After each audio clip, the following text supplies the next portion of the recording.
नमस्कार, मैं आनंद कुमार। बिहार विधानसभा चुनाव का दिन काफ़ी नज़दीक आ चुका है और जैसा कि आपको पता है कि बिहार जो है इन दिनों कागज़ पर लॉकडाउन की स्थिति में है और बिहार में चुनाव भी होने हैं।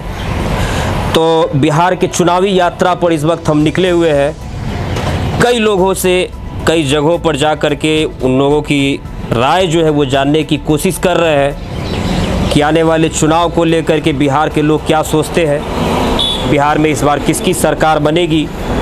नीतीश कुमार ने जो 15 सालों से बिहार की सत्ता बागडोर को संभाले हुए हैं, उस 15 साल में बिहार का कितना विकास हो पाया है, इन तमाम सवालों के साथ जो है बिहार के कई जगहों पर जाकर के बिहार के कई लोगों से मिलकर उनकी राय को जानने की कोशिश कर रहे हैं। और इसी सफ़र में जब हम निकले हैं तो बरारी विधानसभा क्षेत्र में हम इस वक्त मौजूद हैं और हाईवे के नज़दीक है तो एक ढाबा है, वहाँ पर खाना भी खाए, खाना भी अच्छा ही था।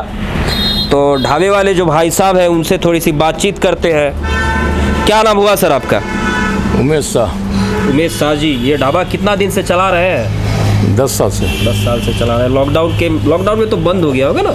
लॉकडाउन में बंद ही है, अभी भी बंद है। अच्छा।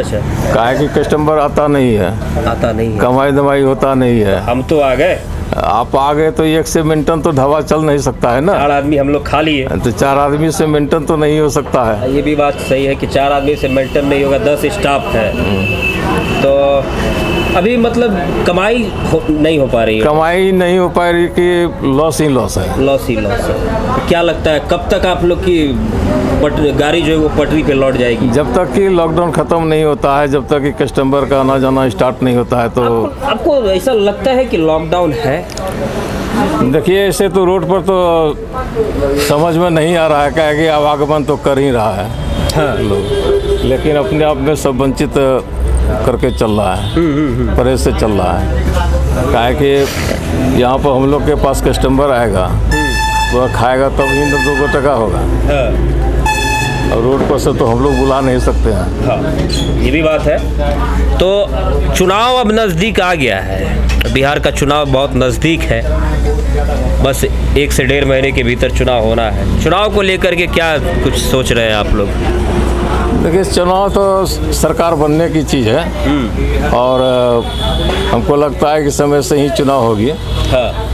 और यह लॉकडाउन जो अभी ख़त्म होने वाले है भी नहीं, यह तो चलते रहेगा। मतलब इसी लॉकडाउन में अभी चल रहा है, लगातार जीना है। और इसी बीच में चुनाव भी होगी। अब आगे क्या होता है, सरकार का क्या तो कुछ बना कर रखे होंगे ना कि कौन सी पार्टी आएगी? नहीं, पार्टी कोई भी आवे जो बिहार का नेतृत्व ढंग से कर सके वही अच्छा होता है। 15 सालों से नीतीश कुमार ने बिहार का बागडोर संभाले हुए हैं, चल रहा है कि नहीं सब सही तरीके से? देखिए, 15 साल से जो चला रहे हैं इसमें तो इतना बात जरूर है कि जो दहशत था पहले वह दहशत अभी नहीं है।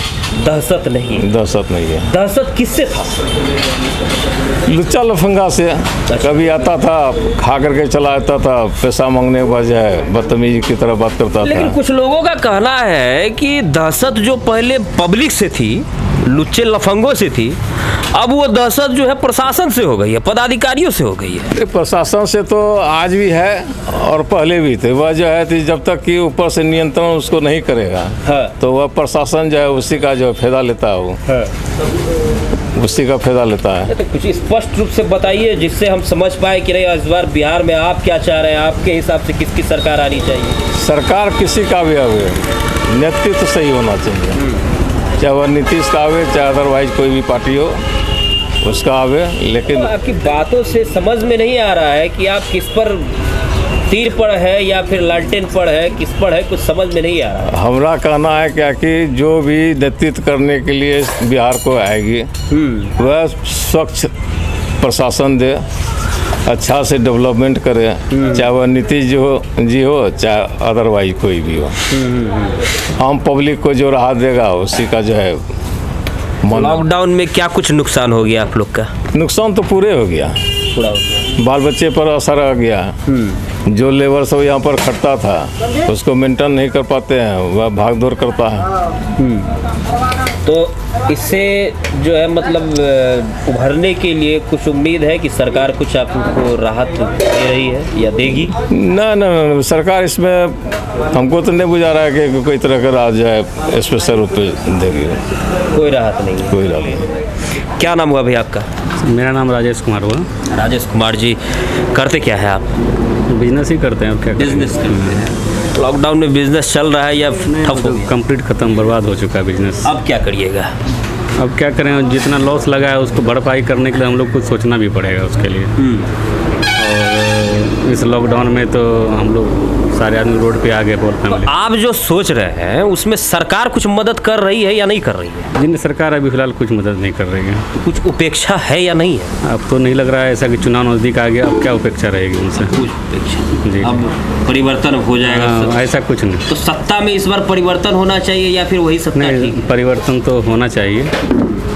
और किस हिसाब से आप बता रहे हैं कि नहीं परिवर्तन होना चाहिए? अभी के हम तो ये बराड़ी विधानसभा क्षेत्र से ही बिलोंग करते हैं जी और अभी हमारे विधायक जो श्री नीरज यादव जी हैं जी और उनका जो अभी कार्य क्षेत्र में जो काम हो रहा है जी, खास करके ज़्यादातर रोड के मामले में जो बहुत ज़्यादा विकास हुआ है।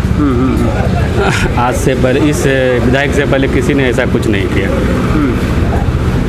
तो हमको लग रहा है कि फिर से इस बराड़ी विधानसभा में नीरज बाबू ही रहेंगे। ये तो आप मान लीजिए कि ये बातें जो आप कर रहे हैं वो बराड़ी विधानसभा की बातें कर रहे हैं कि बराड़ी के विधायक जो है वो अच्छा काम कर रहे हैं, जनता के बीच पहुंच रहे हैं, सड़क जो है बढ़िया बना रहे हैं। ऐसे भी लालू यादव ने एक नारा दिया था कि बिहार की सड़कों को हम हेमा मालिनी का गाल बना देंगे। ठीक है, तो उनके विधायक यदि उनके वादे को पूरे कर रहे हैं तो चलिए वो बात ठीक है, लेकिन सवाल यह है कि लालू यादव के जो पुत्र है तेजस्वी यादव, उनको लेकर आप लोग क्या सोच रहे हैं? बिहार की जनता उनको लेकर क्या सोच रही है? क्योंकि विपक्ष के तौर पर अभी बिहार में वही एक है जो खुलकर सामने आए हैं। जी, वो तो आए हैं, लेकिन कोई भी आने सीएम हमारा बने लेकिन काम वो ढंग से करे। और पब्लिक को क्या चाहिए, आने वाला जो भी ये हैं, हम पब्लिक को चाहिए कि अपने क्षेत्र में विकास अच्छा से हो, पढ़ाई के चाहे वो। मुख्यमंत्री की यदि बात करें तो नीतीश कुमार से जो आप लोगों ने उम्मीद लगाई थी, क्या वो उम्मीद पूरी हुई? जी नहीं, वो पूरी कहाँ गई? जी नहीं, शिक्षा विभाग तो इसी तरह चौपट हो गया और पढ़ाई के मामले में तो पूरा स्तर गिर गया। पढ़ाई खत्म हो गई, शिक्षा विभाग। ये लॉकडाउन में सारे बच्चे सब भी तो कहीं कुछ हुआ ही नहीं इसमें। पढ़ाई के नाम पे ऑनलाइन पढ़ाई क्या हो सकती है उसमें? कितने गार्जियन ऐसे हैं जो अपने बच्चे को ऑनलाइन पढ़ा सकते हैं? अच्छा, एक बात, अंतिम सवाल का एक जवाब दीजिए। रोजगार ठप है, जी हाँ, सारे संसाधन बंद है, रेलवे बंद है और शिक्षा की जो संस्थाएं हैं वो बंद है, लेकिन सब कुछ बंद होने के बावजूद जो है वो कहीं ना कहीं चुनाव टल नहीं रहा है। इस पे क्या विचार है आपका? चुनाव आखिर क्यों नहीं टला? चुनाव विपक्ष ने लगातार प्रयास किया कि चुनाव को टाला जाए, जी हाँ, फिर भी चुनाव आयोग ने कुछ नहीं माना। कोर्ट ने फैसला दे दिया कि चुनाव होना ही होना है। लेकिन जो अभी यहाँ का महामारी चल रहा है, बाढ़ से आदमी पीड़ित है, इस कोरोना से पीड़ित है, इस स्थिति में तो चुनाव को कुछ रोका ही जाना चाहिए था। अब कोर्ट क्या समझ रही है, प्रशासन क्या कर रही है, तो पता नहीं। अब चुनाव लेकिन नहीं होना चाहिए था। चुनाव नहीं होना चाहिए। बहरहाल आपके मतलब जो यहाँ के विधायक हैं उनसे आप संतुष्ट हैं? जी हाँ। चुनावी यात्रा पर हम निकले हैं और चुनावी यात्रा की कवरेज में लगातार हम आम जनता से जुड़कर उन लोगों की मन की बात जानने की कोशिश कर रहे हैं कि जनता आखिर क्या चाह रही है बिहार चुनाव को लेकर। क्या नाम हुआ सर आपका? सुबोध कुमार यादव। सुबोध कुमार यादव जी, करते क्या है आप? बिजनेस करते हैं। बिजनेस वगैरह करते हैं। तो अभी लॉकडाउन में बिजनेस चल रहा है या ठप हो गया? अभी तो ठप है। ठप हो गया। अब है। उसको कैसे रिकवर कैसे होगा आपका? जैसे अब ये तो ऊपर वाले की कृपा है। आप ऊपर वाले की कृपा है, मतलब जी। सरकार से कोई उम्मीद नहीं है, ऊपर वाले से ही उम्मीद लगा के बैठे हैं क्या? तो सरकार के भी हाथ में है, ऐसी बात नहीं है कि हाँ। तो सरकार आपके लिए कुछ कर नहीं पा रही है या फिर कुछ करना नहीं चाह रही है? अब क्या बोलेंगे सर। अब क्या लग रहा है इस बार जो विधानसभा का चुनाव होने वाला है बिहार में, उसमें सरकार किसकी आनी चाहिए आपके हिसाब से? नीतीश कुमार या तेजस्वी यादव? अब देखिए किसकी आती है यहाँ पर। देखिए ये हमने कई बार कहा है कि चुनाव को लेकर जो परिस्थिति बनी हुई है, उस परिस्थिति में कहीं ना कहीं जनता जो है वो आज भी कंफ्यूज है, समझ नहीं पा रही है कि जो परिस्थिति है उस परिस्थिति में किसे चुना जाए, किसे अपना मुखिया बनाया जाए, किसे बिहार का बागडोर जो है वो सौंपा जाए। बहरहाल लगातार चुनावी सफ़र में हम बने रहेंगे और कई जगहों पर जाकर के लोगों की मानसिकता, लोगों के मन को टटोल कर आपके सामने रखने का प्रयास करते रहेंगे। बहुत बहुत धन्यवाद।